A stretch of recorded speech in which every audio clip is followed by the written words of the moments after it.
the family, and we had a lot of fun together. So I was honored and privileged to know Lance as a Cub Scout, as a Boy Scout, an Eagle Scout, and he was a classmate of my daughter Lauren, and they went together at UT, which I only found out later that he always invited Lauren to their fraternity's parties, so that's a great thing. Lance was always a high energy, smiling young man who had fun. Always, whatever he did with a passion, 100%, sometimes more. And he was just a great kid to be with. He loved being a scout. He loved being a leader. He was senior patrol leader, which is the senior youth leader in the troop. At a young age, he went on to some leadership training at council, higher level, and at a nationally accredited program now known as National Youth Leadership Training, but back then it was called NAPOR. And there, he became a senior youth leader. So there's a pattern with this young man. And I'm always thinking about, when I think of Lance, I think about his Eagle Scout board review. We gather together a group of older individuals, and we sit down with the young man and try and pick his brain to see what makes him tick. And of course, Lance, being bigger and better, he didn't just have the normal 3 or 4 other adults in the room. He had an entourage. He had about 8 or 9, maybe 10 adults there that later on caused a rule to be written so that you can only have 4. And Lance was, we always asked a young man there, says, well, what's your ambitions? What are you going to do after high school?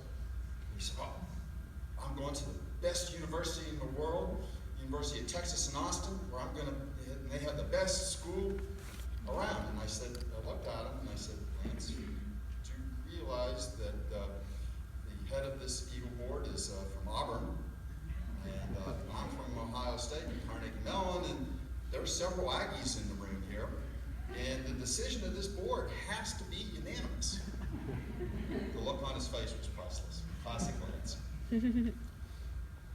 I've worked with many young men and ladies in the scouting program. It's an honor and privilege. And Lance and Travis were really easy to work with.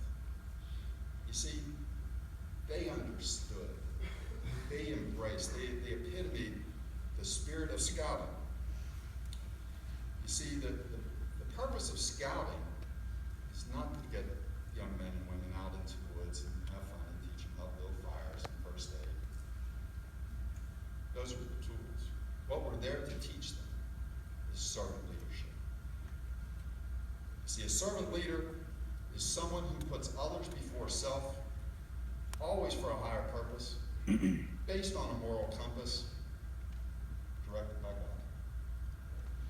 You see, they understood that. It was easy to teach that to them. All we had to do was shape them, guide them a little bit. And Lance continued that the rest of his life.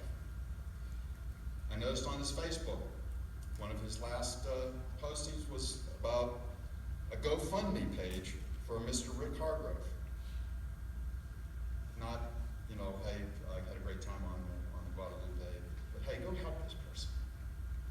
He needs help. See, that's what a servant leader does. In small ways and big ways. Now, in this time of grief and questions,